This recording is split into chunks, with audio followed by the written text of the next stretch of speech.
warahmatullahi wabarakatuh.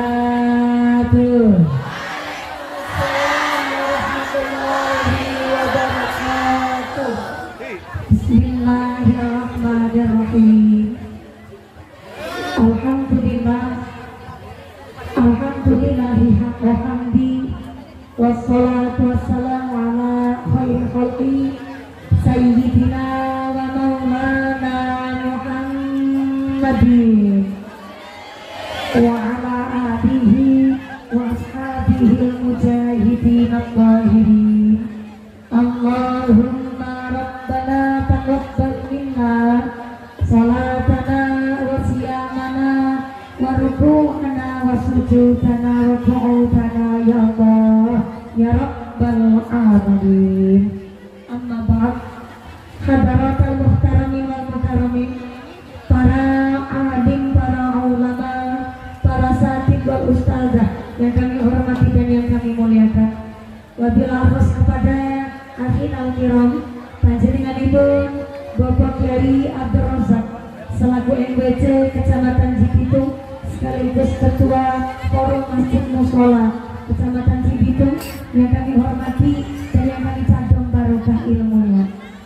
Wabil arus kepada akhin al-kiram keluarga besar, masyayikh, para tokoh-tokoh ulama, para guru-guru kita di Kelurahan Sukajaya yang kami hormati dan yang kami cadung barokah doanya. Wabillahi kepada seluruh para tamu undangan yang tidak bisa kami sebut satu persatu nama karimnya yang kami hormati dan yang kami muliakan. Wabillahi kepada aparatur forum komunikasi pimpinan Kecamatan Sukajaya. Wabillahi kepada panjenenganipun Bapak Camat atau yang mewakili, Bapak dan Ramil atau yang mewakili, Bapak Kapolsek atau yang mewakili yang kami hormati. Wabillahi kepada aparatur pemerintah Kelurahan Sukajaya. Wabillahi kepada Bapak Amang selaku Lurah Kelurahan Sukajaya beserta perangkatnya, yaitu seperangkat alat sholat dibayar tunai. Bapak RW, Bapak RT di aparatur Sukajaya yang kami hormati dan yang kami muliakan. Wabillahi kepada panjenenganipun Bapak Ketua Silaturahim RT RW Budi Harsono yang kami hormati dan yang kami muliakan. Wabillahi kepada panjenenganipun Ketua Jamiyah Hadroh Perhamus Persatuan Hadroh Muslimat Al-Arifah Bekasi. Saya minta tepuk tangan dulu dong buat Perhamus. Makan pepaya dicampur tomat, makan gurame sambil berlayar. Perhamus tansah semangat karena seragamnya anyar-anyar. Mudah-mudahan keluarga besar Perhamus Persatuan Hadroh Muslimat Al-Arifah Bekasi ditetapkan imannya, ditetapkan Islamnya, ditambahkan ihsannya, dijadikan ibu rumah tangga yang solihah, keluarga yang mawaddah warahmah sakinah. Semoga kepada kita semua para jamaah. Amin Allahumma. Wabillahi kepada seluruh keluarga besar jamaah Perhamus yang kami hormati dan yang kami muliakan. Tak lupa kepada Tanfidiah Suriah Nahdlatul Ulama Ranting Sukajaya, keluarga besar Muslimat Fatayat, dan juga keluarga besar Gerakan Pemuda Ansor, rekan-rekan Banser yang kami hormati dan yang kami muliakan, rekan-rekan Pokdar yang kami hormati. Tak lupa kepada para alumni, para donatur, para dermawan, mudah-mudahan diberikan sehat panjang umur, memberikan manfaat ikan barokah. Semoga kepada kita semua para jamaah. Amin Allahumma. Tak lupa santriwan-santriwati, jombloan-jomblowati, mbak kagum, mbak putri, sing perawan-perawan cepet dapat suami, yang jokon-jokon dan cepet rabi, yang duda randa enggal ulih ganti, yang tua-tua moga-moga pada cepet dapat rezeki, enggal berangkat haji Allahumma. Yang pada cuma ngadek moga-moga imannya yang pada jejak, yang pada duduk lenggang geliasak, yang pada ahli ibadah, yang lagi sakit moga-moga hilang sakitnya, yang lagi mumet hilang mumete, yang lagi wuduna hilang wudune, yang lagi punya utang hilang utangnya. Yang lagi lara mata moga-moga hilang sakitnya, dikasih sehat walafiat, diberikan sehat barokah. Seluruh para tamu undangan, Bapak Haji, Bu Hajah, para calon haji, para calon hajah, warga masyarakat perumahan Gramapuri Persada rahimakumullah. Shallu ala Nabi Muhammad. Gusti Allah dawakeun innal insana khuliqa halu'a. Sesungguhnya pada dasarnya manusia adalah makhluk yang sukanya ngeluh.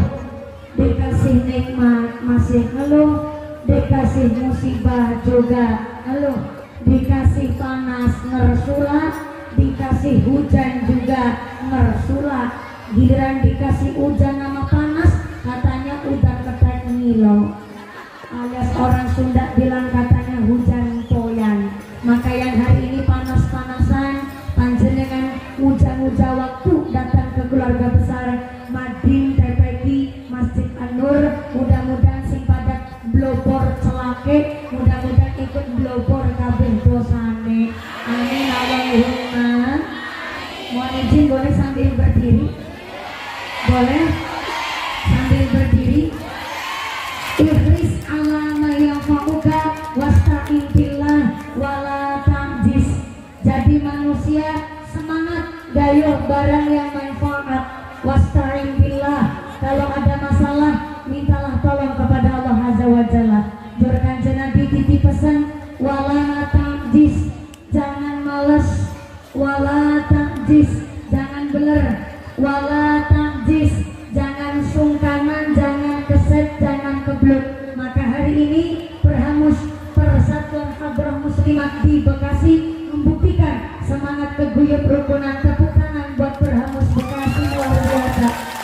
Yang keprok utangnya lunas kabeh. Yang aminnya kenceng berarti aminnya paling sabar. Aminnya paling banter berarti utangnya paling banyak. Ini gara-gara baru datang disuruh ganti baju.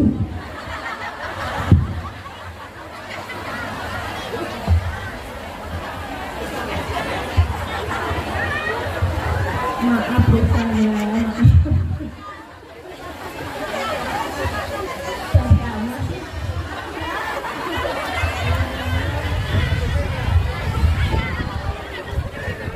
Bentar. Saya 3 hari belum pulang ke rumah. Udah dari hari Jumat, udah dari Serang, udah dari Tangerang, terus tadi dari Karawang. Kita naik jam 10, turun jam 12, langsung dijemput paksa sama panitia. Di sana, di tempat ngaji saya, desanya namanya Desa Cikarang. Dan ternyata panitia ngejemput saya udah di mobil mau menuju ke sini. Panitia bilang, ini panitia dari Cikarang. Saya bingung nih, Cikarang yang mana? Yang seragamnya juga sama-sama warna pink waktu itu. Akhirnya saya mumet, Cikarang. Oh, jangan-jangan amplopnya tadi belum ditampar. Mumet saya akhirnya, sampai sini belum minum babar belas. Langsung disuruh ganti baju. Jadi ya nggak apa-apa, ini mungkin karena jilbabnya belum dicuci. Jadi masih kaku regem. Nggak apa-apa, ini buat tanda cindera mata saya. Cie, seragamnya sama. Moga-moga juga saya ketularan ibu-ibu jadi cepat nikah. Sallallahu Nabi Muhammad. Kanjeng Nabi titip pesan kita disuruh semangat gayuh barang yang manfaat. Untuk mengadakan pengajian hari ini, seluruh keluarga besar Perhamus di Bekasi, SD Stunderek berjuang. Prentil ada yang urun 15.000, prentil ada yang ikut patungan 50,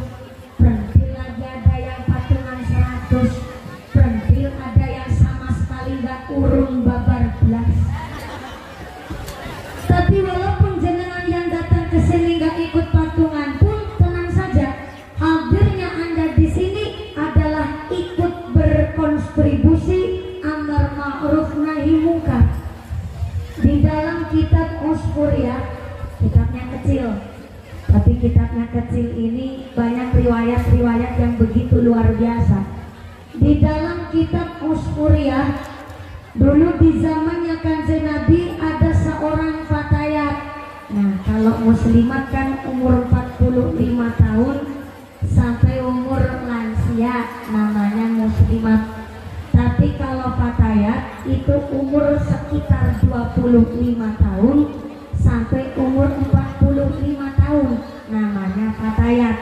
Termasuk saya nih, saya termasuk fatayat. Soalnya umur 25 sampai 45, saya di tengah-tengahnya umur 27 tahun namanya fatayat. Cuma fatayatnya gak fatayat kaplak, alias fatayat udah gak kadaluarsa. Ada seorang fatayat di kota Madinah, bapak ibunya telah meninggal dunia wafat.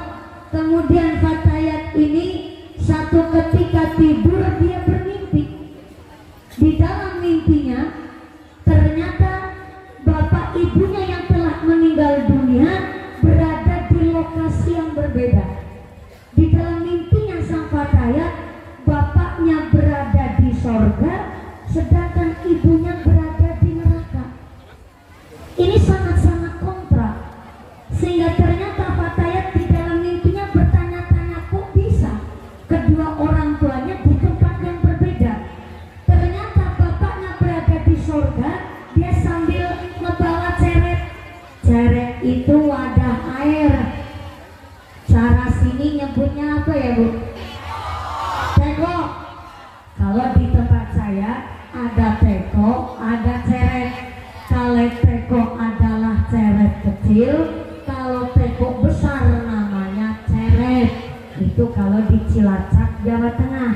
Maka kalau saya ini teko, Pak Kiai kita di Masjid An-Nur adalah ceret.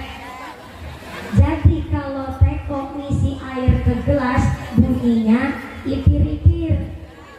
Tapi kalau ceret ngisi air ke gelas bunyinya otor-otor.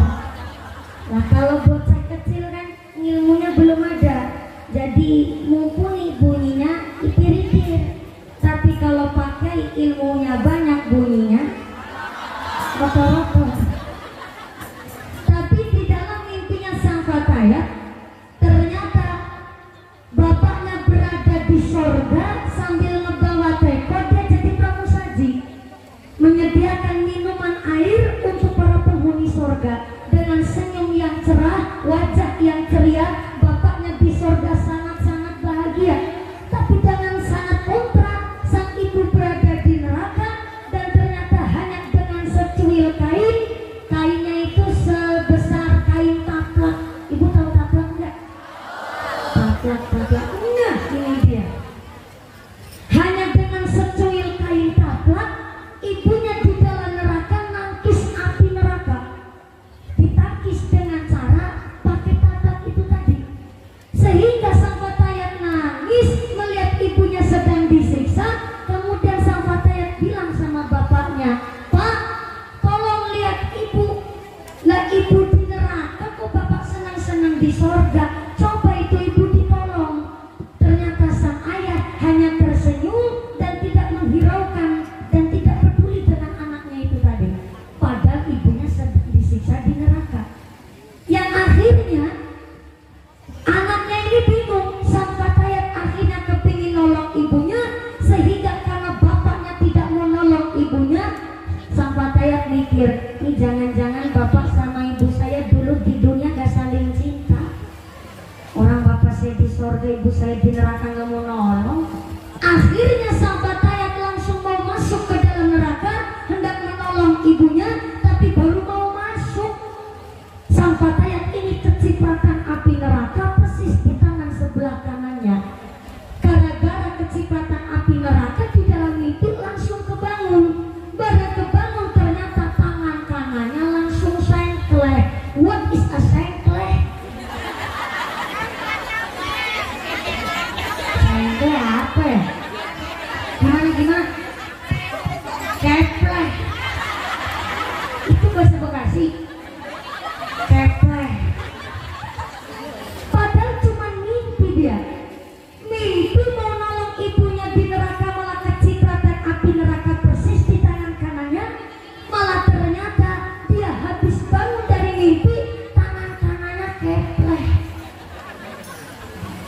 langsung menuju ke rumahnya Kanjeng Nabi. Dia protes sama Kanjeng Nabi, ya Rasul, saya tadi mau tidur, saya ini udah berdoa, bantal udah saya bolak-balik, tapi ternyata saya mimpi begitu amat sangat mengerikan. Lah ke bawah mimpi ternyata ini tangan kanan saya kepleh.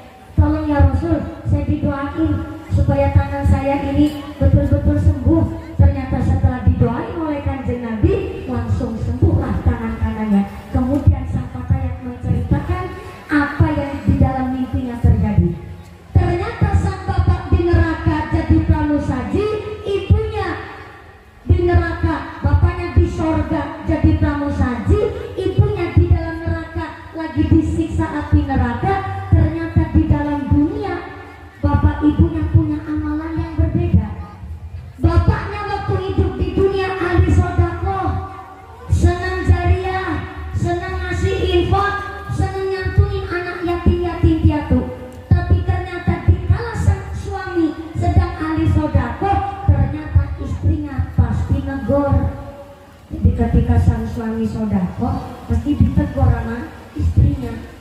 Pas ternyata sang suami mau nyantuin anak yatim, istrinya bilang, sodakoh terus, gaji sekira. Gaglakan harus sombong nyantuni bocah yatim. Ih bu, kok bilangnya begitu? Saya udah nyukupi kebutuhan kamu jadi wong wadon. Di rumah gandum udah saya cukupi, anak udah pada disuruh sekolah, tak ora gading. What is ora gading? Saya modalin sampai-sampai gandum aja lebih, bumbu dapur juga lebih. Lah awakmu, saya sodako sama anak yatimku malah negor, kurang apa saya? Dan istri ngomong, lah kan saya perlu lipstick pak. Lo lipstick juga udah diberi kemarin, ya kan keping lipstick yang baru, kata sang istri bilang. Maka ternyata memang bagi suami yang yasir, seorang laki-laki kepala rumah tangga yang sugih, disebutnya yasir, sebelum sodakoh ke masjid, sebelum sodakoh ke anak yatim-yatim piatu, maka sodakoh suami yang terbaik adalah sodakoh kepada istrinya terlebih dahulu. Paling sederhana sodakoh suami terhadap istrinya, saben isuk ketika suami mau berangkat ke kantor Kuala Lumpur, istri udah disodakoin dulu tuh. Apa sodakonya? Ngecup kening istri 3 kali saben isuk. 3 kali. Makanya ibu, bagi suaminya yang yasir, suaminya sugih, ternyata wajib membelikan baju untuk istrinya setahun minimal 2 kali.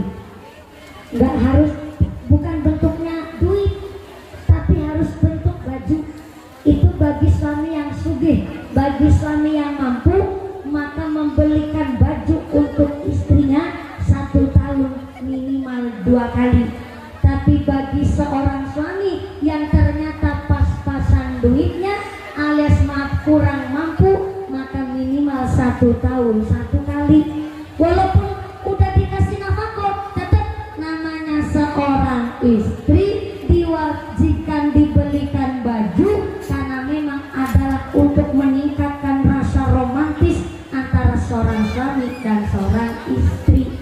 Ibune kalau dikasih dan dibeliin baju kudu siap-siap. Apa tuh siap-siap? Siap-siap yang pertama nyanjung suami, ih makasih ya yang endek. Kemarin udah dibeliin, sekarang dibeliin lagi. Hari pertama mungkin kurang cocok bajunya, dikasih tahu dulu, Pih, papi, ini warnanya ternyata mencolok banget. Masa udah tua pakai baju warna merah-merah, bibir aja udah merah. Nanti kalau bajunya merah dikira saya tungau alias tengu. Jadi ini jangan yang merah pak, besok-besok bajunya warnanya yang soft aja, dikasih tahu. Karena ternyata suami yang membelikan baju untuk istrinya bukan hanya sekedar ngasih nafkah, ini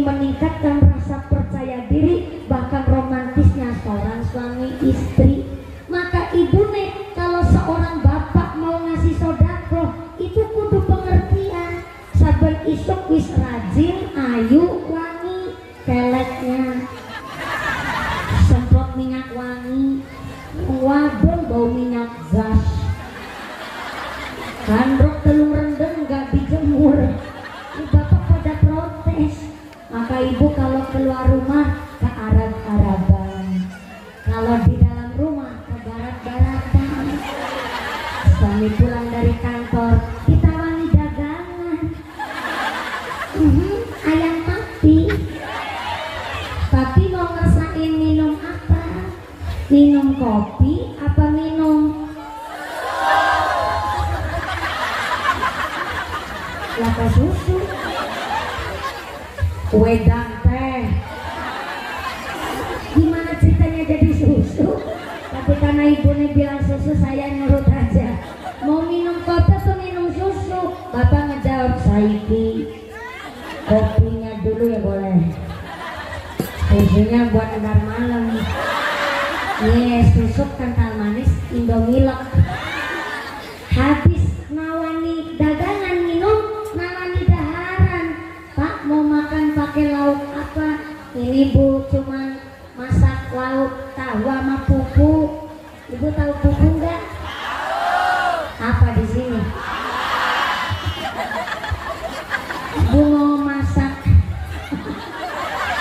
Ibu cuma masak tahu sama pupu. Bapak milih yang mana? Saiki. Pupunya dulu nggak Bapak? Tempenya buat ntar malam. Si Bapak pinter. Ibunya masak sayur sama tahu sama pupu, bapaknya milihnya tempe. Tapi yang dimaksud bapaknya tempenya itu tempe gedele segitiga. Bentar, di sini ada tempe nggak Bu? Tempe gedelenya kalau di Cilacap namanya tempe contong segitiga. Di sini tempenya segi berapa?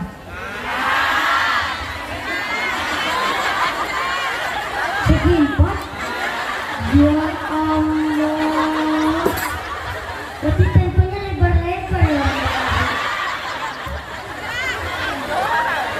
Bentar, jenengan ketawa ngetawain apa? Ini lagi ngebahas tempe gedele. Maksudnya si Bapak masak pun jangan yang mengandung zat kimia mulu.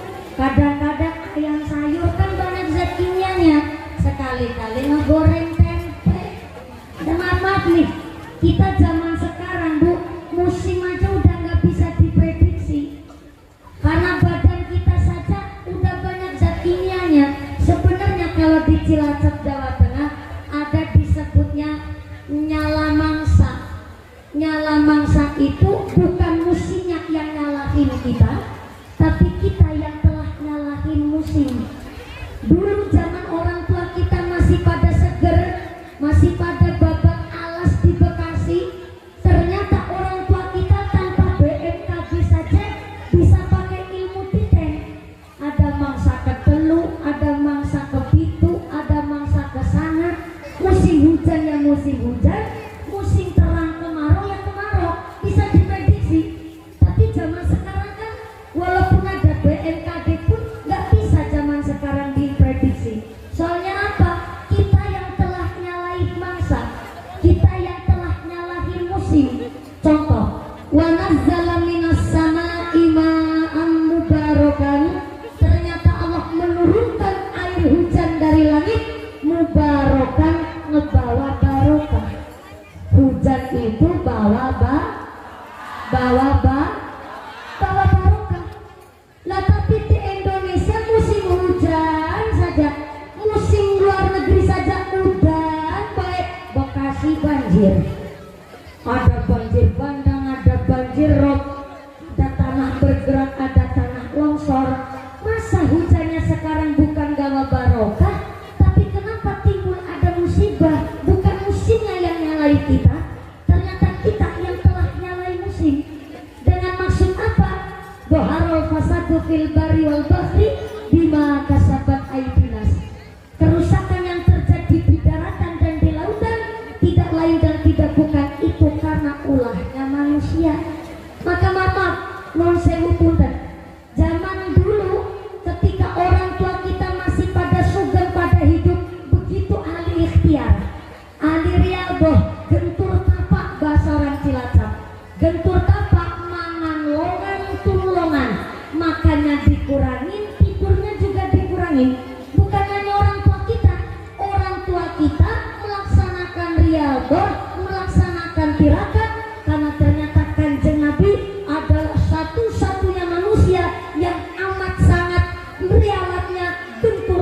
kuat. Bukti nyata untuk contoh kecil.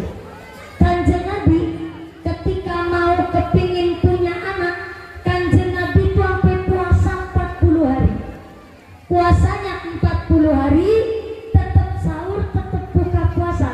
Cuma di dalam beliau berpuasa pisah ranjang sementara dengan Sayyidah Khadijah. Jadi puasanya 40 hari, tetap sahur, tetap buka. Dan ketika beliau berpuasa 40 hari sementara pisah ranjang sama istrinya. Sehingga di salah satu harinya beliau berpuasa, diutuslah malaikat Jibril datang ke bumi supaya ngebawa makanan dari sorga. Yang makanan ini untuk menu buka puasanya Kanjeng Nabi. Setelah puasa 40 hari selesai, Kanjeng Nabi pulang ke rumah, kepanggil kali Sayyidah Khadijah. Dan beberapa waktu kemudian Sayyidah Khadijah hamil, melahirkan seorang bayi perempuan, yaitu Sayyidah Fatimah radhiyallahu anha. Yang diriwayat diceritakan Sayyidah Fatimah putrinya Kanjeng Nabi cantiknya luar biasa. Jangankan wong lanang, wong wadon, sama-sama wong wadon ketemu sama Sayyidah Fatimah sampai insecure.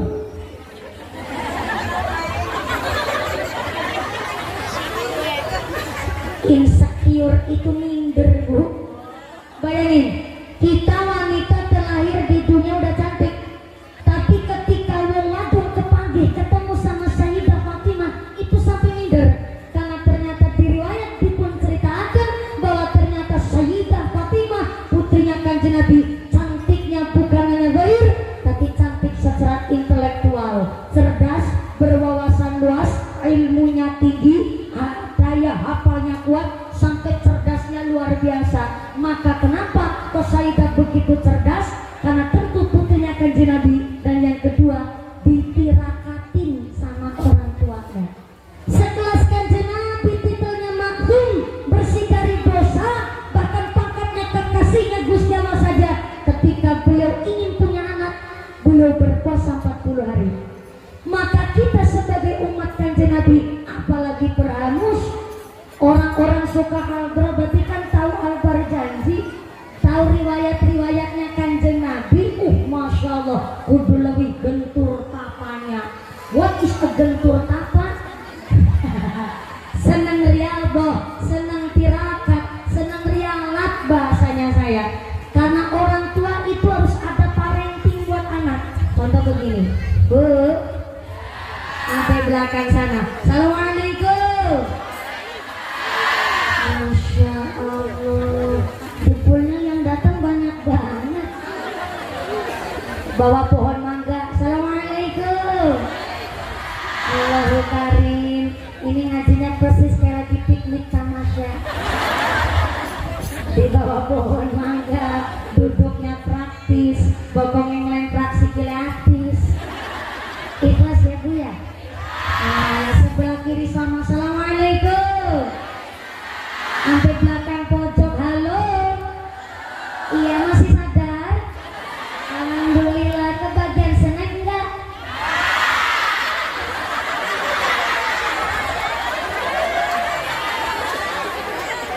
Pantesan lemes dari tadi. Ternyata enggak kebagian snack. Makanya berangkatnya yang gasik. Oh, gasik tetap enggak kebagian snack.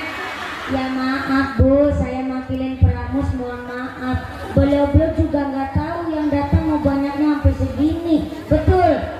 Walaupun nggak kebagian snack, tapi kan jajan lebihan sisa Idul Fitri masih ada ya Bu? Masya Allah, daging lebihan sisa Idul Adha juga masih? Ya Allah, pertahankan. Di dalam Sarah Riyadus Shalihin dijelaskan, barang siapa meja rumahnya gak pernah kosong, minimal ada 2 toples isi jajan yang enak, tapi diniatkan kanggo nyuguh tamu, buat nyuguh tamu, jangan buat ngemil dewek. Diniatkan setiap saat mejanya itu ada toplesnya. Ini bukan saya yang nyuruh, ini di Sarah Riyadus Jadi meja harus ada toplesnya tiap saat, tapi jajannya yang enak. Soalnya diniatkan buat nyuguh tamu. Ada yang bertamu walaupun gak ada yang bertamu, tapi karena biasa mejanya pasti ada toplesnya, maka saben esok malaikat rahmat rawuh ke rumah panjenengan ngasih keberkahan kanggo orang-orang yang suka nyuguh tamu. Amin Allahumma. Maka di bulan Rabiul Tsani ini tetap meja rumahnya pada diisi top, tapi aja toples kos, toples yang ada isinya. Justru jajannya yang enak. Orang malaikat rahmat yang mau datang cuma ada toplesnya isinya rengginang memes. Kasihan malaikatnya makan jajan Allah, disuguhkan toplesnya isi jajan yang enak. Maka sabun esok malaikat rahmat insyaallah rawuh ke rumah panjenengan, tarikat berkah buat kita semua. Allahumma.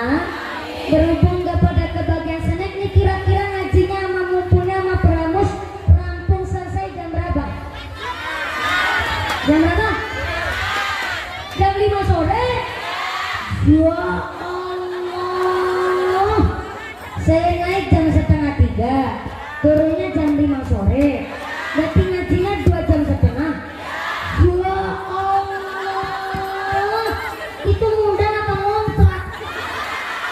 Lama bener sampai 2 jam setengah. Mohon izin Pak Lurah, Pak Lurah Sukajaya datang nggak? Oh nggak datang. Kiai ngapunten pisan. Kalau di Sukajaya ada nggak mau balik ceramah sampai 2 jam setengah? Ada? Betulan tuh? Ulangi. Di Bekasi ada kiai mau balik ceramah sampai jam 2 jam setengah? Ada? Siapa? Unyong. Ya mudah-mudahan sampai pun acara gak ada halangan satu apa. Amin Allahumma. Berhubung ngajinya mau sampai jam 5 ya? Jam 5 sore. Bentar. Emang orang sini kalau sholat asar jam berapa? Setengah 6. Ya Allah, baru ketahuan nih modelnya orang Sukajaya. Kalau zuhur ke asar ke maghriban. Mudah-mudahan sampai pun acara tidak ada halangan satu apa. Allahumma. Mohon izin, ini ngajinya sampai jam 5 sore. Ini ada titipan amanah dari panitia. Mohon ikhlasnya ya Bu ya. Ini amanah dari panitia. Mumpuni. Saya surat cinta. Mumpuni ada kabar baik dan kabar buruk. Lebih teman ya. Kabar baiknya pengajian hari ini disangkuyung oleh seluruh keluarga besar Persatuan Hadroh Bekasi, Muslimat Bekasi, dan oleh keluarga besar warga masyarakat perumahan. Tulisannya nggak jelas ini. Puri Persada. Berarti ini ada antara Perhamus dan perumahan. Alhamdulillah. Kabar buruknya, untuk ngisi kotak infak sodako keliling, duit infaknya masih di dompet bapak ibu masing-masing.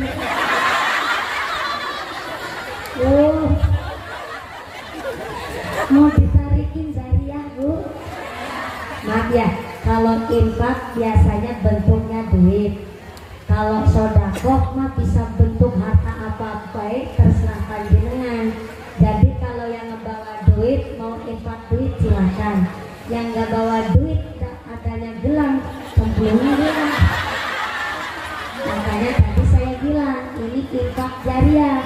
Berarti duit ya duit ya Bu ya. Kalau jenengan ditarikin infak jariah, kira-kira ikhlas enggak? Betulan? Seriusan? Ikhlas? Kalau ikhlas manggang merogoh sak dompet. Yang nggak bawa dompet utang dulu sama sebelahnya. Besok kalau bisa utang, bapak-bapak silakan merogoh sak katok. Tahu sak katok nggak?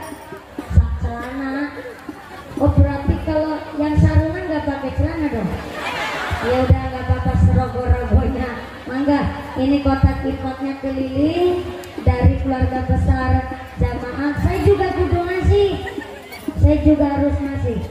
Saya ngasih, saya khawatirnya takut dikira ustazah jarkoni, bisa ngajar atau bisa ngakoni. Nah jadi harus dimulai dulu dari saya sambil baca sholawat. Yang jadi soang telurnya sebesar telur soang, yang jadi bebek telurnya segede telur bebek, yang jadi ayam telurnya segede telur ayam, yang jadi burung merpati ya telurnya segede burung merpati. Maka yang jadi burung emprit nggak usah memaksakan telurnya segede telur soang, kasihan nanti dobolen, sesuai kemampuan. Dah milih sekarang, ibu-ibu mau jadi soang apa jadi burung emprit? Emprit apa soang? Soang.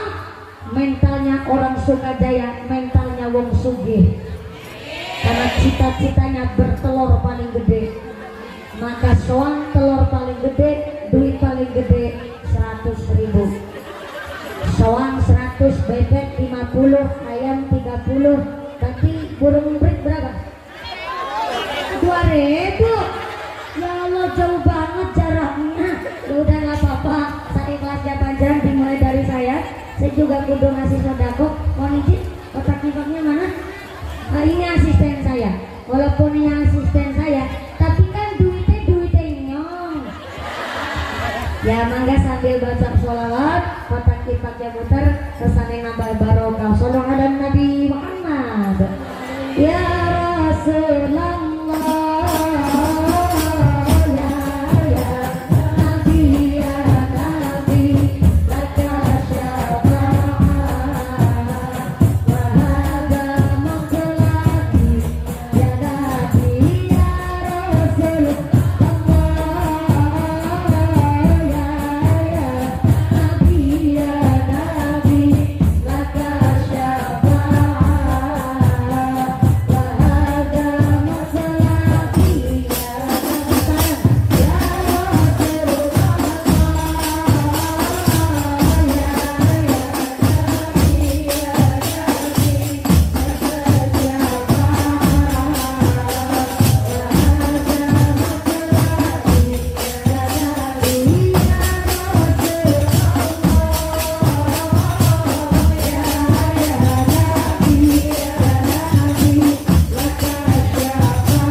Nisaul Madinah, bahwa ternyata perempuan yang terbaik adalah perempuan Madinah. Sahabat bertanya, ya Rasul, kenapa harus perempuan Madinah? Emang apa bedanya perempuan Madinah dengan kota yang lain? Karena ternyata perempuan di Madinah, semua perempuannya yang pertama takut kepada Gusti Allah, dan yang kedua perempuannya malu kalau tidak mengaji. Maka hari ini saya berpikir bahwa panjenengan sedoyo adalah tidak hanya sekedar muslimat, tapi seorang ibu rumah tangga yang mampu mendedikasikan waktunya untuk belajar hadroh, belajar prihatin baca sholawat, sampai-sampai latihan begini kan sampai bulanan. Betul? Ada yang sampai tahunan? Saya kasih tahu yang namanya belajar hadroh kecil, gampang. Belajar hadroh mah kecil, tapi istiqomahnya itu yang susah. Betul? Ketimbang ibu-ibu rumah tangga malah ngegosip kerumpi, mending kan nabui hadroh. Biar tambah sholawat, tambah mahabbah, moga-moga tambah syafaat. Amin Allahumma. Sebelum lanjut, saya mau izin Pak pengatur sound system, agak berat suaranya soalnya. Boleh nggak kalau suara ehonya dihilangkan? Ya, jangan pakai eho. Nah, begini baiklah. Ehonya dihilangin, efeknya juga dihilangin. Jangan ada eho di antara kita. Jangan pakai efek, apalagi efek samping. Berat banget nih ngomong dari tadi. Kalau begini malah jelas asli, suaranya mumpuni. Betul? Leres? Dari sebelah kanan sana jelas nggak Bu? Alhamdulillah. Sebelah kiri di Serambi Masjid An-Nur jelas? Terima kasih Pak pengatur sound system. Mudah-mudahan sound systemnya tambah laris, rezekinya murah, berkah, barokah. Amin Allahumma. Ini akhir ngajinya tuh jam 5 sore. Ibunya kuat? Sampai jam 5 sore kuat? Bapaknya sanggup? Oh, bapak sanggup, ibu kuat, saya ngikutan. Nafsi kalau begitu ceritanya. Mudah-mudahan sampai pun acara gawa maslahat barokah. Amin Allahumma. Kenapa saya contohkan dengan hadis Nabi bahwa perempuan terbaik adalah perempuan Madinah? Karena mampu membagi mana kewajiban di rumah tangganya menjadi seorang ibu, dan yang kedua nggak melupakan kewajiban beliau ngaji. Soalnya apa? Takut kepada Gusti Allah. Yang namanya seorang ibu rumah tangga, jangankan seorang ibu rumah tangga, udah punya status single parent, masya Allah. Orang kuat dikuat-kuat, nah kenapa ngempanin anak yatim? Namanya seorang ibu rumah tangga, masya Allah, sibuknya ngungkuli presiden, cerdasnya ngungkuli insinyur. Kenapa? Dari pagi sampai pagi lagi, dina-dina isinya pegawaian toh. Saya ulang. Ibu rumah tangga dari subuh sampai subuh lagi, dina-dina sini pegawaian.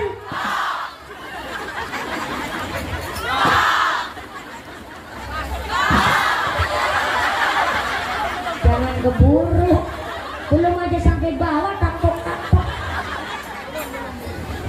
Seorang single parent Bu, bawa beras sekarung kuat, bawa gas LPG rosa, sampai bawa galon pun mampu, dan di gendeng bocor pinter, kesambar petir masih hidup.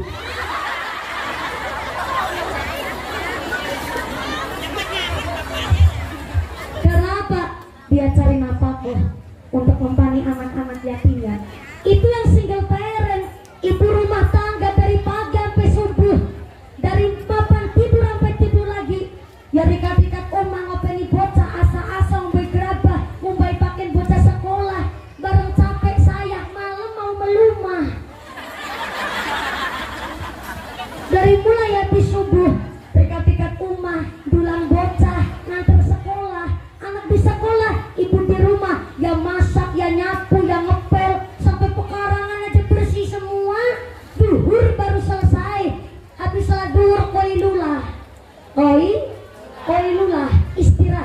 wayahnya tidur.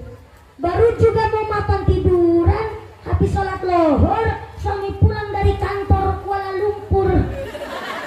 Melihat ibu lagi tiduran, suami bilang, wong wadon, digolet na duit, isinya turu baik kayak kebo. Nggak tahu dia dari subuh sampai subuh lagi, dina-dina isinya pegawaian. Maka bagi seorang ibu rumah tangga, disilet nggak kerasa sakit, babaran sampai 12 kali nggak sakit. Padahal ibu carolas jadi wong kabeh, nggak ada yang jadi mbe.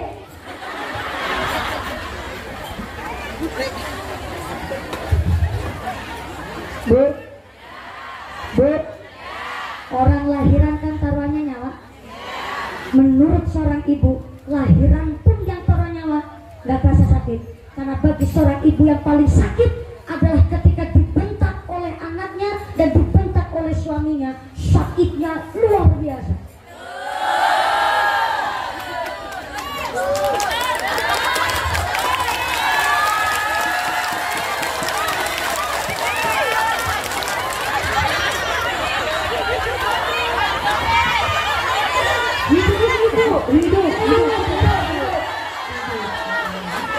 Rasanya lagi kampanye.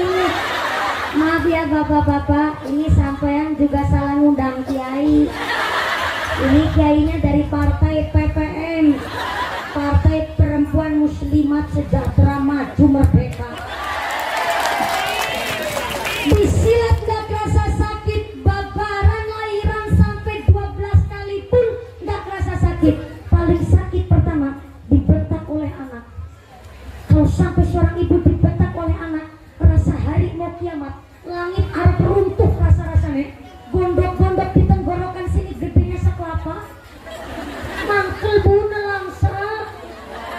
Anak cuma disuruh beli lombok ke warung. Di sini kalau manggil anak apa nih? Otong. Tong. Anak lanang tong. Anak perempuan Neng. Neng, tolong ibu beliin lombok ya. Udah ada bahasa tolongnya loh. Bahasanya bagus orang tua. Neng, tolong ibu direwangin masak. Sono, ke warung beli lombok ya Neng. Si jawab tuh bocah. Baru nyuruh lagi. Tadi beli kiri, sekarang beli lombok. Kalau nyuruh jadi hiji, bentar-bentar nyuruh. Gitu tuh bocah ngomong sambil melotot-melotot. Ibunya dipelototin, rasa sakitnya luar biasa. Dipelototin aja nelangsa sini. Hati keronto-ronto bahasa orang Cilacap. Anak ngomong begitu baru baik. Si ibu ngejar, ya Allah, ya Allah. Punya bocah begitu amat. Ya Allah, ya Karim. Orang mikir kamu ya Allah. Bulan-bulan 10 hari di perut ini ya Allah. Pas lagi ngidam kue ya Allah, menjaluknya macam-macam. Mesin rambutan enggak minta rambutan. Tengah malam nyaluknya kelapa nom. Isuk-isuk jajannya pentol. Baru lahir modelnya kayak kamu ya Allah, ya Rahman. Apalagi lagi hamil, bulannya bulan tua. Tidur miring gak kepenak, tengkurap nggak jadi. Yang gerong hamil tidur ambil tengkurap, kasurnya kudu dibolongin dulu. Ya Allah, emang kamu mikir tekan sama Allah. Apalagi waktu lagi lahirin kamu taruhannya nyawa, keringet air mata nyampur jadi satu. Malah bapakmu ngonetakan, terus keluar apa durung? Keluar durung.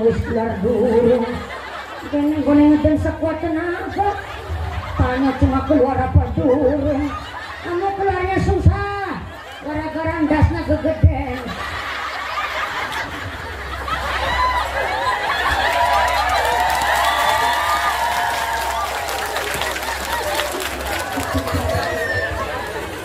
Itulah kenapa doa seorang ibu untuk anak yang mustajabah.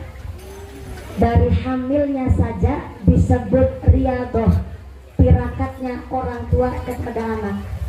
Jangankan ibu, bapak-bapak lihat nih, Orang-orang Sukajaya, bapak-bapaknya ireng-ireng kabeh.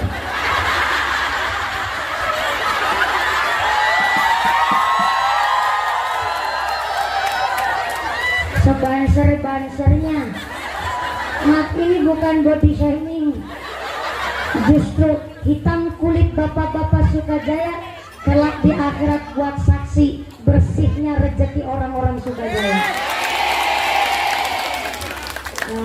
Gimana?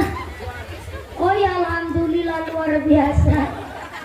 Ini ternyata katanya bapak-bapak hitam kulitnya adalah sebagai saksi dina-dina kerja cari nafkah. Sirah kanggo sikil-sikil kanggo sirah meme gegeradus keringet banting tulang setengah mati. Maka doa seorang bapak untuk anaknya karomah alias keramat. Doanya bapak untuk anak itu keramat. Maka saya bertanya, Bu, kalau kita orang tua doanya mustajabah untuk anak, maaf, pernahkah ibu tukaran itu apa ya, pasea bahasa Sunda, berantem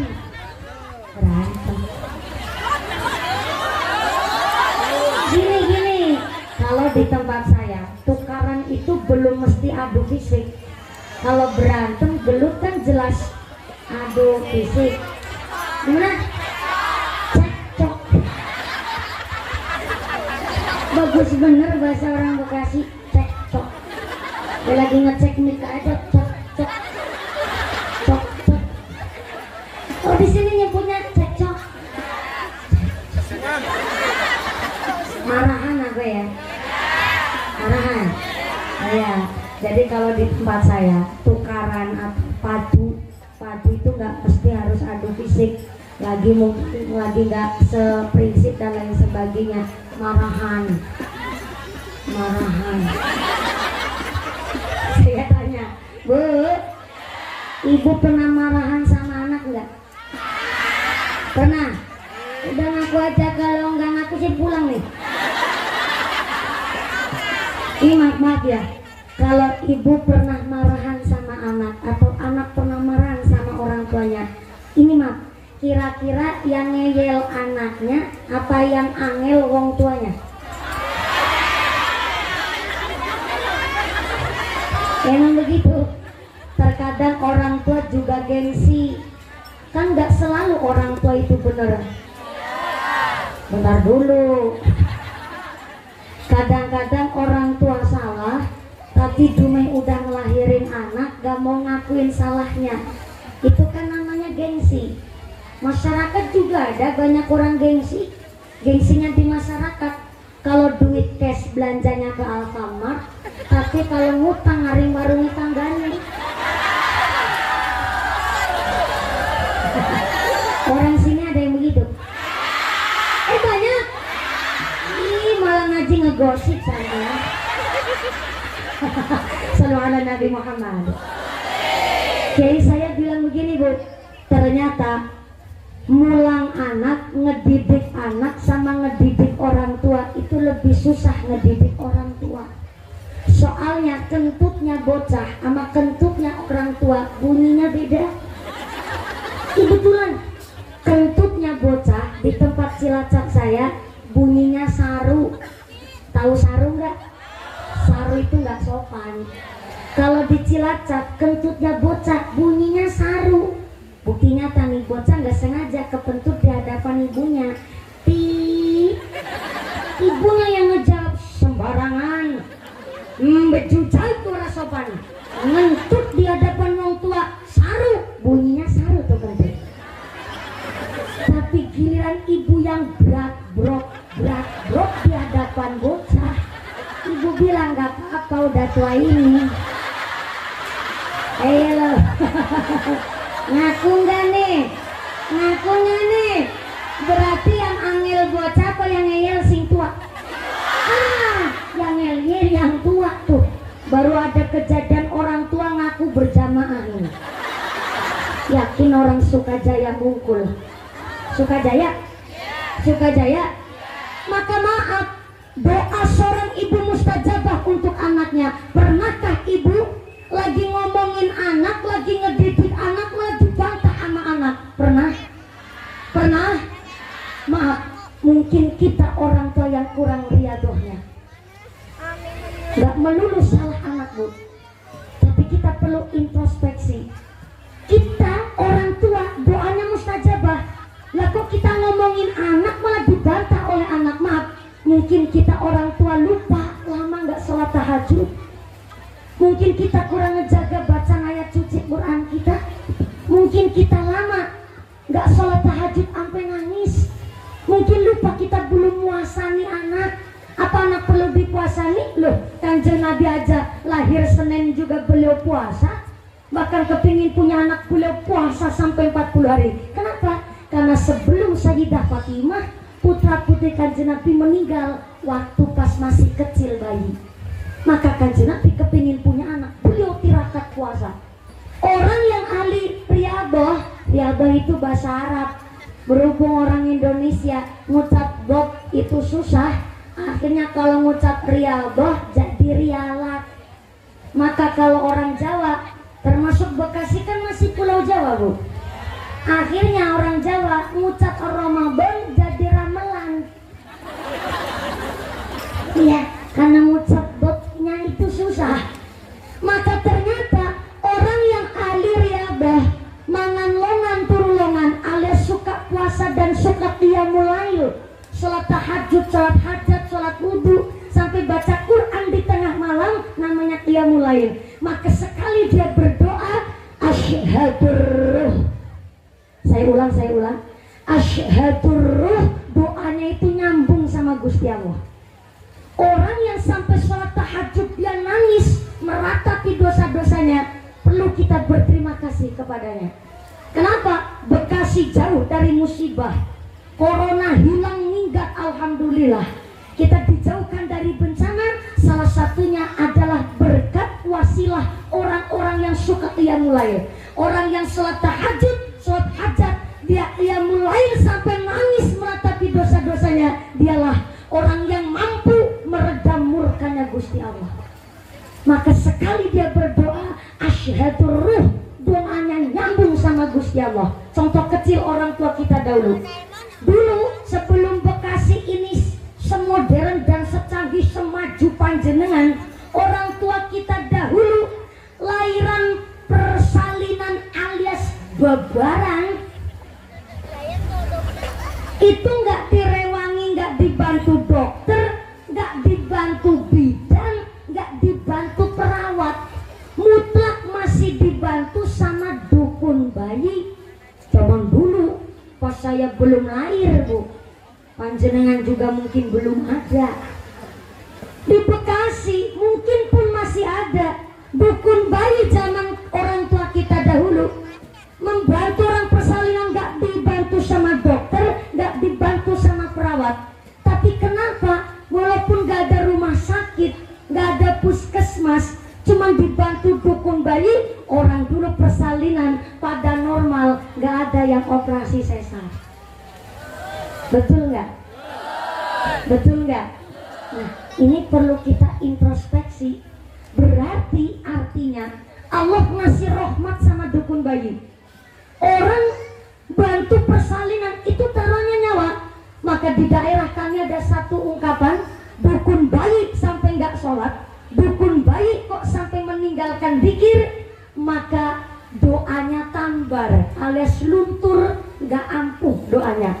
Maka di tempat kami hanya direwangi sama dukun bayi saja, persalinan normal. Dukun bayi yang ngucap, ya Allah ini Sartina mau babaran, ya Allah ngedenya rada angel, tolong ya Allah ini Bu Sartina dikasih lantaran, dikasih wasilah, babarin yang mudah-mudahan lancar gangsar ya Allah. Al-Fatihah, ngucapnya aja Al-Fatihah. Bismillahirrahmanirrahim. Alhamdulillahirabbil alamin. Ar-Rahmanir-Rahim. Ucapnya aja Ar-Rahmanir-Rahim. Ketawanya jangan ngece sampean. Iya, pada walaupun orang dulu ngucapnya Ar-Rahmanir-Rahim, tapi karena ahli sholat, ahli puasa, sehingga dia ngucap Ar-Rahmanir-Rahim, asyhadur ruh, doanya nyambung sama Gusti Allah. Dia membantu orang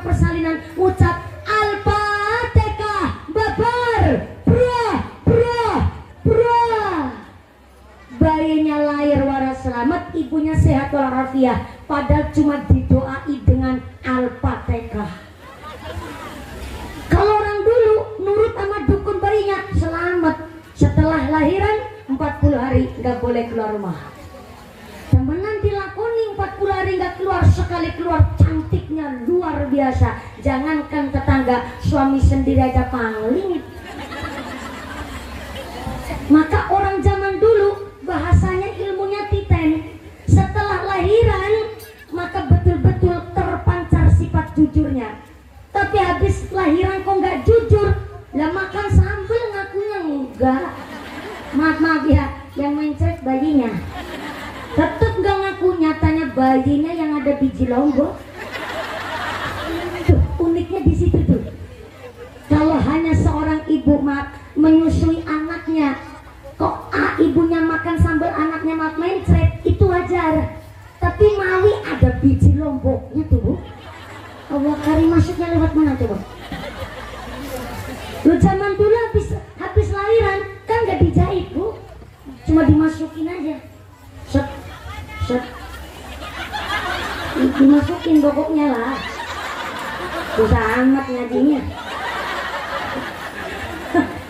Nggak dijahit, cuma dimasukin, nggak pakai jahit-jahitan. Masya Allah. Maka dukun bayinya ngucap, habis lahiran maka jidatnya diolesin yang namanya kunir, Bu. Zaman dulu Isami dipilih nyebutnya. Ya Allah, orang Jawa pantesan tahu dipilih. Oh niki kebanyakan orang Jawa kabeh. Iya, Jawa Timur sampai Jakarta sampai Serang Banten aja masih Jawa. Dipilih, jadi diolesin kunir, Bu. Uniknya Masya Allah, barokah pertolongan dari Allah. Nggak pakai dijahit, yang dipilisin kunir jidatnya, yang kering jalan bayinya. Yang ketawa yang paham aja nggak apa-apa. Saya ulang ya. Uniknya zaman dulu kan nggak dijahit habis lahiran, yang dipilisin kunir jidatnya, yang kering jalan jalur bayinya. Jalur bayi keluarnya susah amat. Maka begini, saya sampaikan, orang zaman dulu ilmu titennya itu tepat, tapi kita yang nyalai mangsa, kita yang nyalai musim. Bukti nyata kecil, yang namanya cempe kan anak kambing. Cempe minumnya sama kambing. Pedek nyusunya minum susu. Nyusu sini nyebutnya nyusu apa ya? Nenek. Udah gede masih.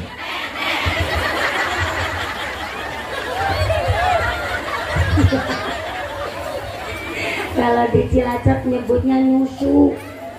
Nyusu di sini nenek. Udah gede masih goblok.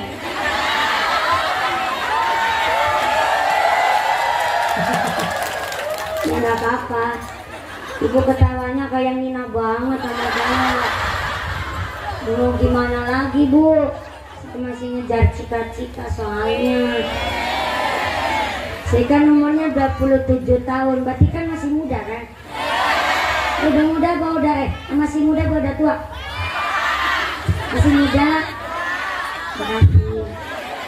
Ya aman lah, 27 tahun. Cita-cita saya yang pertama, saya masih ngejar sekolah saya masih melanjutin S2 di kampus kami di UIN Saizu, Universitas Saifuddin Zuhri di Purwokerto, program S2. Mohon barokah doanya. Yang kedua, cita-cita saya sudah mendaftarkan bapak ibu saya berangkat haji, tinggal nunggunya saja. Maka mohon doanya, ini karena memang baru berangkat umrohnya aja hadiah dari Indosiar, Bu. Dulu pas 2014 kan jenengan SMS saya, ngedukung saya. Alhamdulillah, lantaran wasilah SMS-nya jenengan saya juara 1, Bu. Adanya 100 juta. Tapi kan bapak saya SMS juga utangnya sampai 300.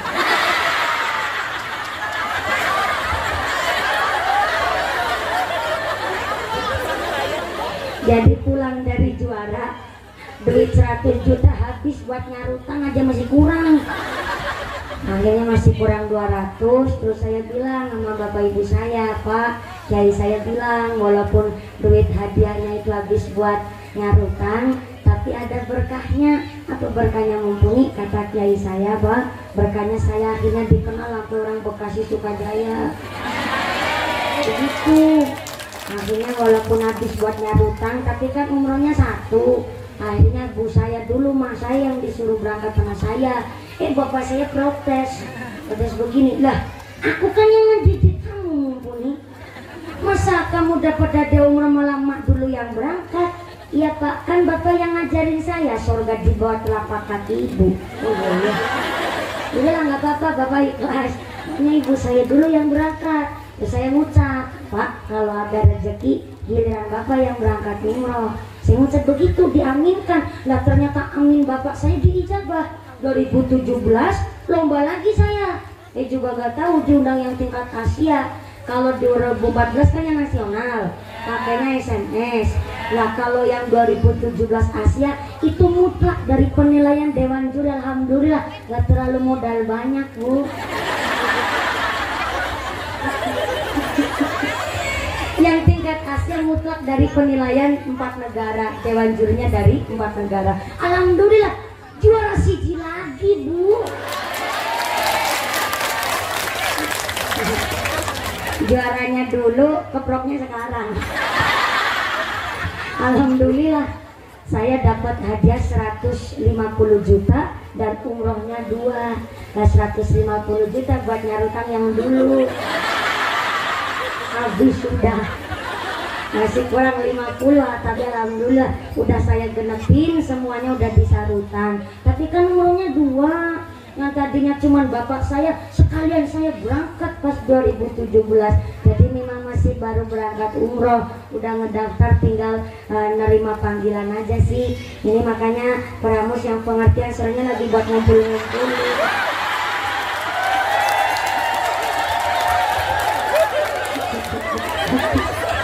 Wanita yang di atas wajahnya langsung pucat. Canda kiai, canda kiai. Misalnya sudah ada modalnya. Ibu kepingin berangkat haji? Pingin berangkat haji? Udah daftar belum? Gimana ceritanya? Pingin berangkat haji belum daftar? Ya udah nabung dari sekarang bu. Sekarang berangkat haji walaupun dapat perpanjangan waktu, tapi kalau ngedaftarnya nggak jauh-jauh bulan tahun sebelumnya susah bu. Yang namanya haji itu Duyufur Rahman al-Mubarakun, tamu yang mulia, tamu agungnya Gusti Allah. Maka yang mampu dan yang mau itu yang memang tamunya Gusti Allah betul-betul. Ada yang mampu tapi belum mau, ada yang udah mau tapi belum mampu. Yang mampu dan mau itulah Duyufur Rahman al-Mubarakun. Mudah-mudahan kita semua bisa melaksanakan ibadah umroh ataupun haji, bisa menginjakkan kaki di Mekah Madinah, melaksanakan ibadah dengan tumakninah. Jadi bapak haji bu haja, Allahumma Allahumma. Tadi lagi cerita apa ya? Bisa cerita begitu. Oh ya babaran. Bukan lagi cerita, udah gede masih. Anak kambing ya nyusunya neneknya sama kang pedet. Anak sapi ya nyusunya sama sapi. Gudel anak kebo ya minum susunya sama kebo. Bayi nyusunya sama sapi. Nah ini nih yang dimaksud bukan musimnya yang nyalahi kita, tapi kita yang nyalahi musim. Kenapa? Ngapunten ya bu ya. Yang namanya air susu ibu adalah air susu terbaik yang dirahmati Allah untuk kekebalan anak. Tapi dengan beribu alasan hak asasi manusia, seorang ibu yang tidak mau menyusui anaknya dengan berbagai alasan, oke kita hormati. Mungkin ada yang memang gak keluar alasannya. Yang kedua anaknya yang gak mau ngenyot katanya. Sampai-sampai Ya gimana anak bayinya mau ngenyot, orang pada bau tembakau kagak.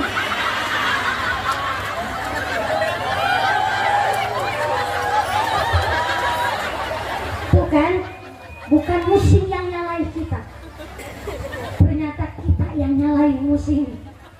Maka nggak ada yang namanya hujan gawa musibah, nggak ada Bu. Hujannya nggak salah, tapi doharal fasadu fil bari wal bahri bima kasabat aidinas.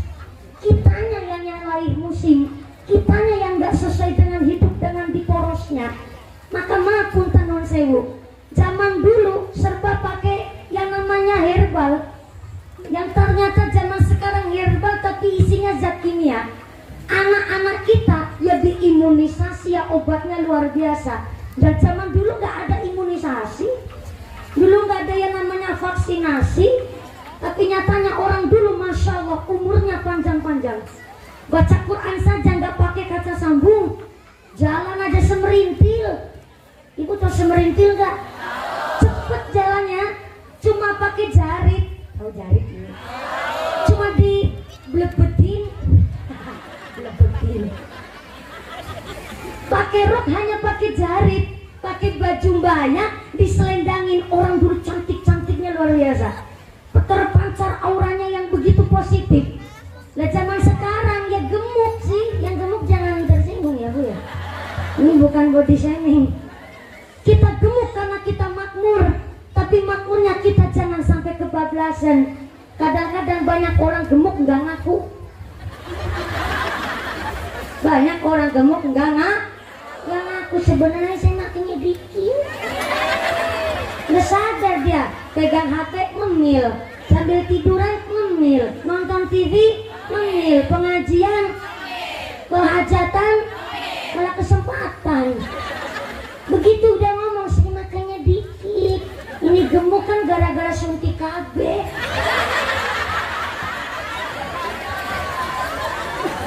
Bukan musim yang nyalai kita, tapi ternyata kita yang nyalai musim. Dulu Bu, harusnya orang dulu itu malah penyakitan. Bayangin, orang dulu itu makanya geragas. Tapi orang dulu karena senang tirakat, masya Allah, ada pesawatnya Belanda lewat, kiai kita hanya pakai sorban. Apalagi orang Betawi terkenal tuh.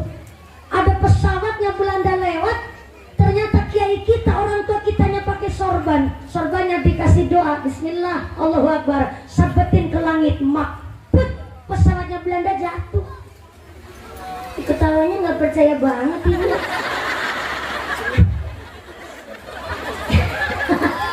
Ibu bilang, mumpuni. Ini zaman udah 2022 Besti. Masih cerita zaman tutur tinular baik. Ini udah modern, pantesan anak zaman sekarang kalau dikasih tahu suka ngeyel. Anak zaman sekarang kan akhlakulnya Yelia. Neng, jangan pergi wayah maghrib, ya Allah. Pamali Neng, malah bikin status di WhatsApp kopi senja. Maghrib itu wayahnya berangkat ke langgar, ke musola, siap-siap sholat jamaah. Jangan pergi-pergi basah wayah maghrib ya Neng. Pamali, ibunya bilang pamali, si anak jawab Allah, mitos. Ibu tahu mitos enggak? Mitos sama dengan pret. Tuh. Mitos sama pret itu buat ungkapan bantah omongannya wong tua. Zaman sekarang Bu ya Allah, anak dikasih tahu ngeyel banget. Padahal maghrib kita nggak boleh bepergian, bukan hanya pamali. Tapi Kanjeng Nabi yang tahu di dalam hadisnya, wayah maghrib setan, jin, iblis keluar pas wayah maghrib. Kenapa keluarnya pas wayah maghrib? Setan paling senang bertempat di lokasi yang gelap, kotor, najis, kosong dan nganga. Itulah kenapa kalau wayah maghrib, iya betul, kosong nganga. Pinjenengan ngetawanya apa Ibu? Ih, tahu nganga enggak? Sini mangap. Kalau mangap berarti ada mingkemnya tuh. Kalau nganga kan mangapnya terus. Contoh begini. Orang tidur tanpa sadar itu dia mangap. Ya enggak? Secara psikis, makanya kenapa kalau di tempat kami di Pulau Jawa, di Jawa Tengah khususnya, bayi kok tidur wayah maghrib malah disuruh dibangunin. Habis dibangunin terus di sini juga sama. Pertahankan, karena itu bukan hanya omongan orang tua kita, itu ngendikan Kanjeng Nabi. Orang tidur wayah maghrib itu setengah dasar.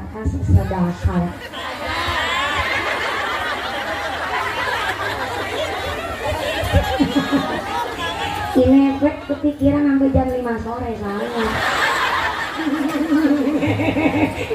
Orang tidur itu setengah sadar. Jadi orang setengah sadar, maaf ya, jiwanya itu hilang separuh, dia mangap. Kosong, pikirannya itu mangap. Maka orang tidur kalau nggak sadar kan dia juga mangap. Ya, maka itu namanya nggak sadar, mesti mangap. Makanya kalau orang pengajian jangan ngantuk, Bu. Ngantuk kan bahaya. Gedang klutuk daunnya sengkleh, wong ngantuk bibirnya. Gedang klutuk dimakan ular, wong ngantuk mangap sambil. Itu pinter sampean. Orang tidur sambil mangap setengah sadar, khawatirnya maghrib itu setan pas keluar, khawatirnya dia bertempat di daerah yang gelap dan kosong. Maka kenapa maghrib nggak boleh tidur? Ada pintu kudu dikancing oleh maghrib, ada jendela ditutup sampai gelas pembuka ya begini ya, gelasnya itu disuruh diminum. Gimana mau diminum, ada isinya enggak?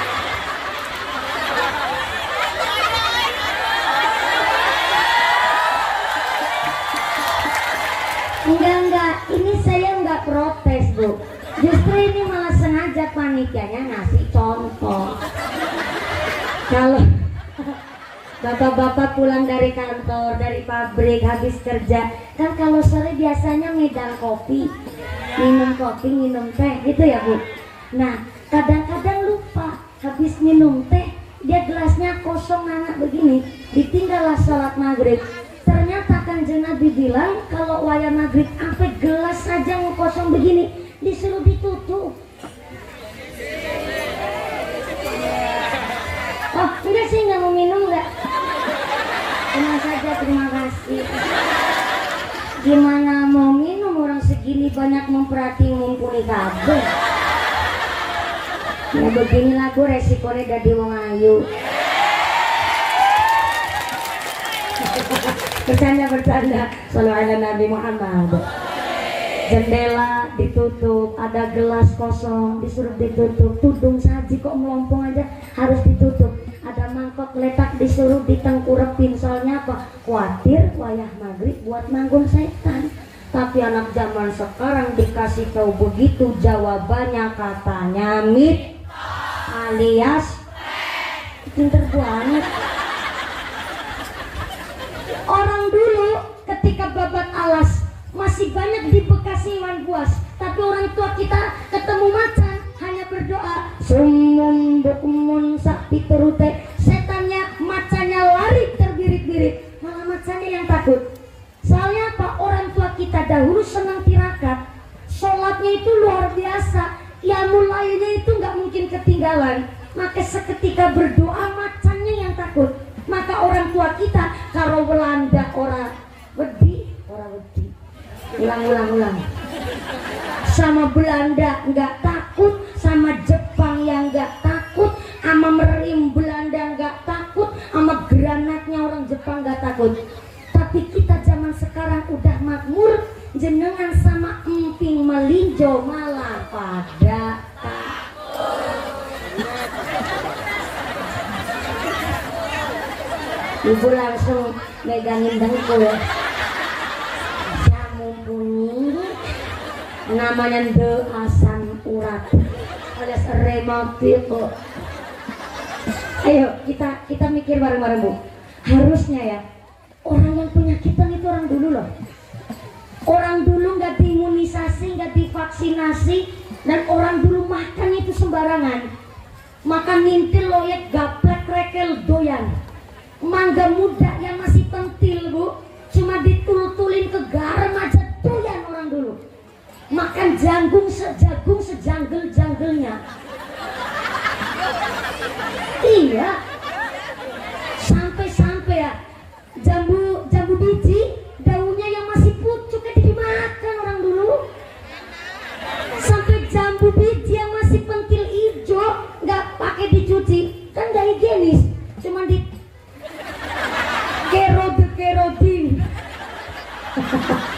kerodin cuma diusap-usap ke baju langsung dikeletak orang dulu.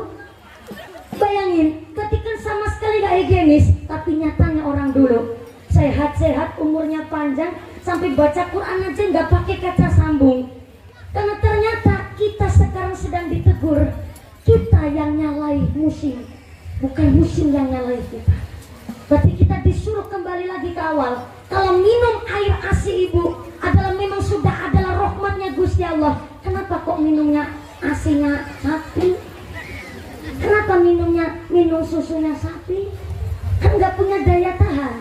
Akhirnya kita ikut berbelasungkawa anak-anak kita yang sedang banyak kena penyakit ginjal akut gara-gara diprediksi adalah dari minum obat sirup. Sirup apa sirup? Sirup apa sirup? Tetangga saya kemarin habis buka puasa minum sirup terus kejar-kejar, ternyata kesirupan.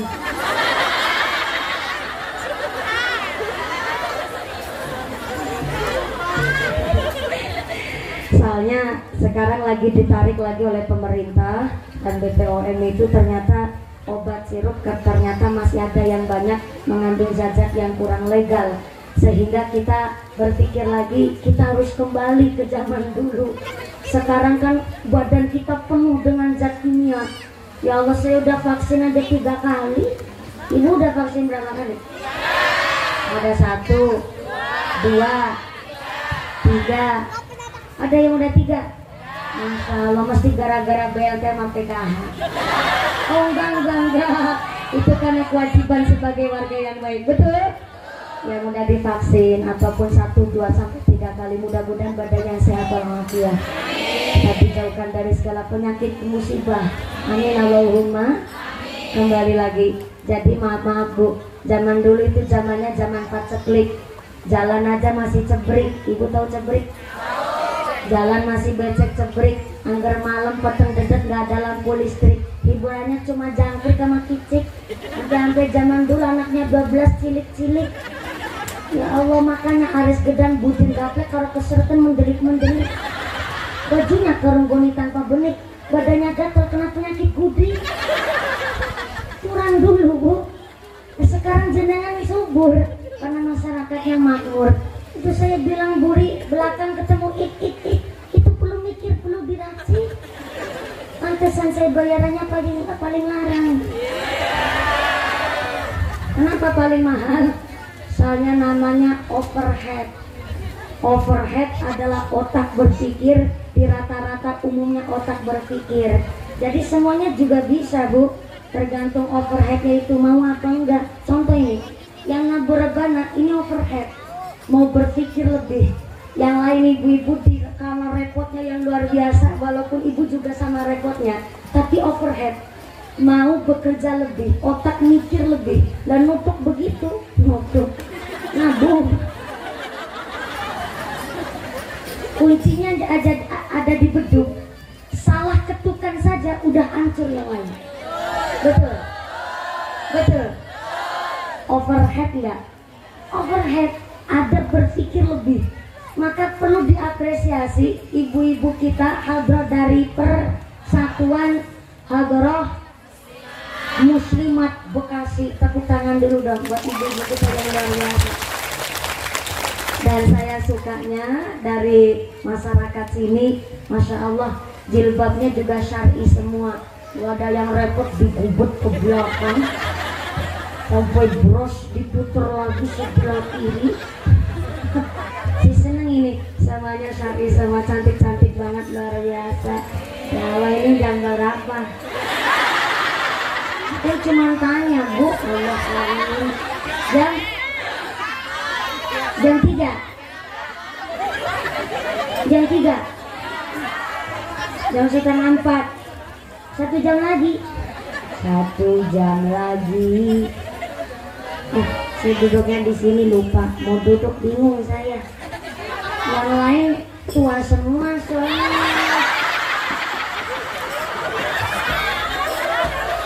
Iya, ini adat Bu, santri nggak boleh sampai nyalain adat. Kalau sampai santri nyalain adat, ilmunya nggak manfaat Bu.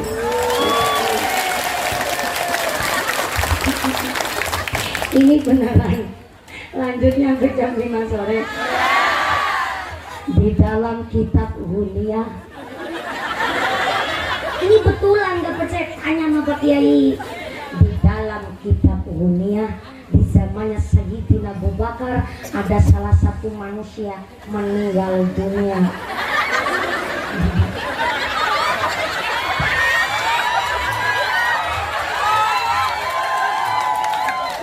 Ngamanin, tinggal ngamanin. Bapaknya baper.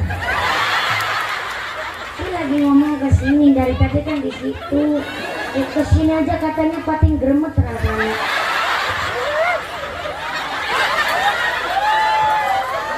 Belum juga disenggol. Udah setrumnya tinggi banget nih Pak Kobar. Masya Allah gantung banget. Ini ya gondrong rambutnya Pak Kokdar itu digunting itu nggak bisa Bu. Iya karena alir rialat sampai cincinnya aja sekeong-keong. Dilihatin dulu Pak. Kalau nggak percaya cincinnya sekeong-keong. Cincin ada isinya. Buktinya tak kalau buat nyetok angkot, angkotnya berhenti. Ada isinya. Di situ bakar saya pindah ke sini aja. Kalau anak Nabi Muhammad di dalam kitab Hunia.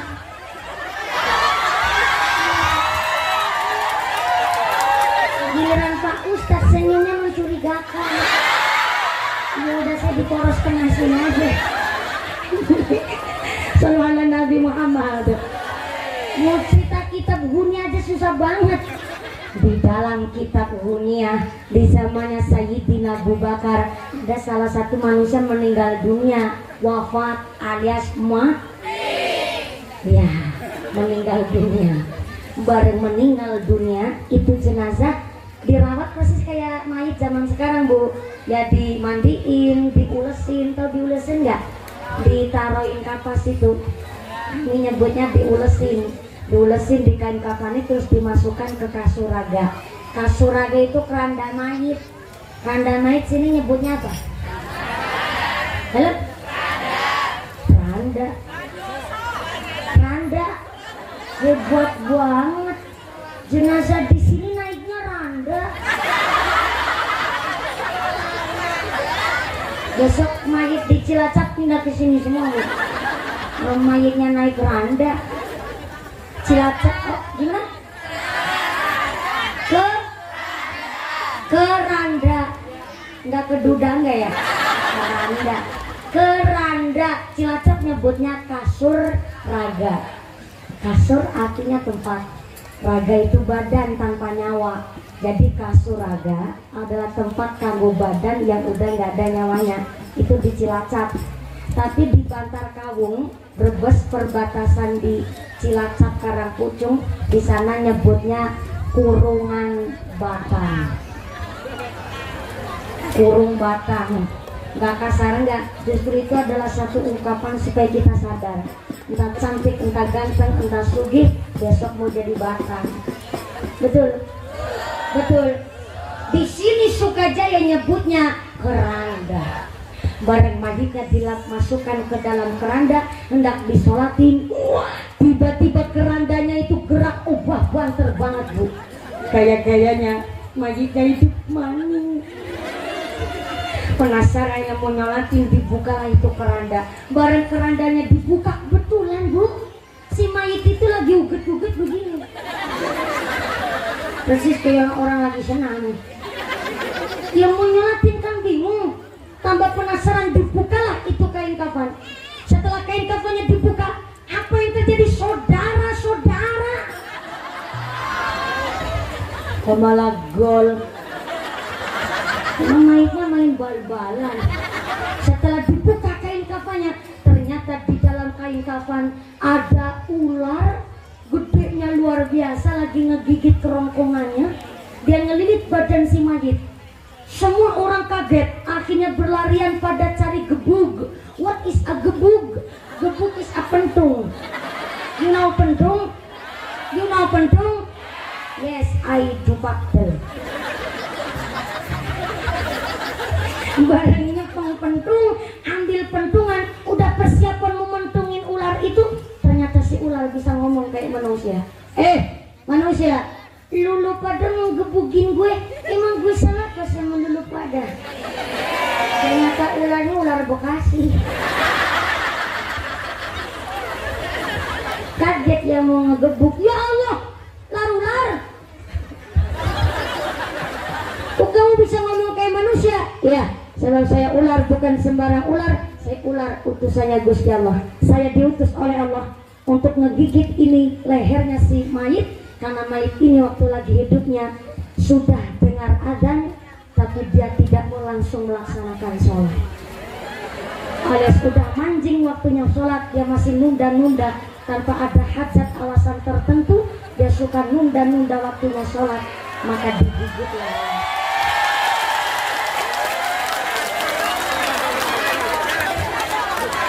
Jadi siapa orangnya Sukajaya?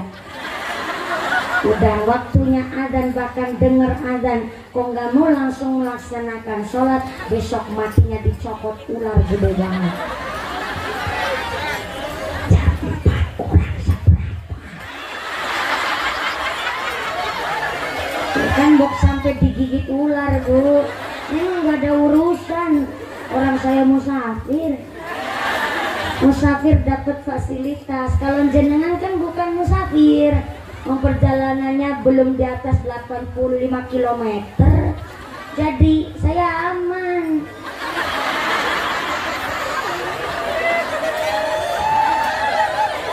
Shallallahu ala Nabi Muhammad. Maka kiai kami dan kita semua mari biasakan keluar rumah pokoknya berwudu terlebih dahulu. Keluar rumah harus wudu dulu. Mau kerja, berangkat kerja wudu, mau muslimatan wudu, mau berangkat hadran wudu, mau ke pasar wudu. Kenapa? Khawatirnya sampai Allah menghendaki kita mati di luar rumah, mudah-mudahan sudah dalam keadaan suci. Maka inilah kenapa kelak di akhirat ketika kita nyebrang Siratal Mustaqim, ada orang yang nyebrang Siratal Mustaqim karbatil khotif, kayak kilat menyambar. Kaget Bu, sama sih dua kaget tadi. Karbatil khotif, seperti kilat menyambar. Siapa dia? Nyebrang Siratal Mustaqim begitu cepat adalah orang-orang yang masjidnya belum adzan, dia sudah persiapan wudhu. Jadi contoh nih, ada masjidnya baru toanya bunyi radak-radak, belum adzan, Anda langsung ke kamar mandi jenengan wudhu. Nah, kelak di akhirat Anda berhak nyebrang Siratal Mustaqim seperti kilat nyamber. Langsung dapat surga. Allahumma. Tapi ada yang nyebrang Siratal Mustaqim naik pesawat jet pribadi. Mantep apa mantep? Keren apa keren? Keren. Princess Syahrini kalah. Princess Syahrini kan pesawatnya dari Indonesia sampai Amerika, dari Amerika balik Amerika. Tapi bagi orang-orang yang masjidnya adzan, Anda wudhu. Jadi wudhunya barengin masjid adzan, maka kelak di akhirat Anda berhak nyebrang Siratal Mustaqim naik pesawat jet pribadi. Allahumma. Tapi bagi orang yang wudhunya setelah masjid adzan selesai, Anda baru wudhu, maka di Siratal Mustaqim sampai nyebrangnya pakai sepeda ontel, bannya bocor, rantainya ujar, sadelnya hilang, ketabrak. Tapi lumayan, masih ada yang dinaikin soalnya. Ada yang nyebrang Siratal Mustaqim dia berlari kenceng. Kenapa dia berlari?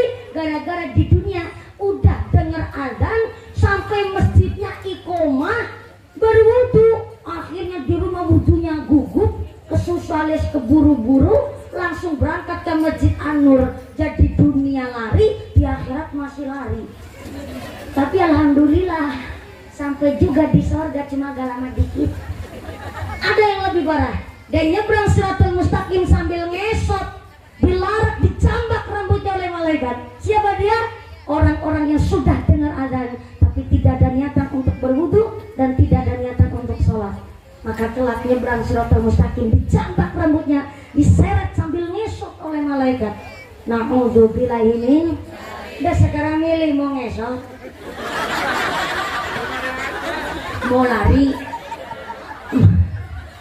mau naik sepeda ontel, apa mau naik pesawat? Naik pesawat? Ngimpi. Kurang sekarang aja jam 4 kurang seperempat kok. Mau naik pesawat. Ibunya juga ngebelak. Muadzinnya masih di sini. Benar, muadzinnya belum ada. Ternyata nunggu mumpuni selesai, alhamdulillah. Jam 2 lebih seperempat saya naik. Ini ternyata jam 4 kurang seperempat betulan, Bu. Saya takut ular segini banyak menggigit goblok nih. Saya nggak tanggung jawab soalnya. Udah 3 hari soalnya Bu saya belum pulang ke rumah. Besok pagi paling sampai rumah. Nanti habis sampai rumah besoknya lagi udah ngisi pengajian Senin pagi di Wonosobo. Iya, hari begitu alhamdulillah. Saya itu kalau ngaji 1 hari minimal 3 kali, maksimal itu sampai 4 kali. Cair.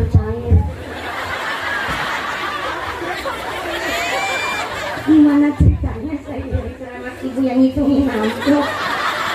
Ya Allah ya Rahman, kalau itu adalah satu doa, mudah-mudahan cairnya saya buat sanggup ibadah. Amin Allahumma. Maka punten sangat karena memang ini dibagi waktunya. Saya tadi bilang sama ibu-ibu perhamus supaya saya sampai di situ langsung naik saja supaya waktunya juga efisien. Saya kalau nunggunya terlalu lama ya malah saya capek. Cuma itu tadi saya nggak tahu kalau saya itu disuruh ganti baju. Harusnya pas lagi ngejemput saya di sana biar nanti di perjalanan udah siap dan bisa ngacak dan lain sebagainya. Ini kan nggak ngaca Bu ya.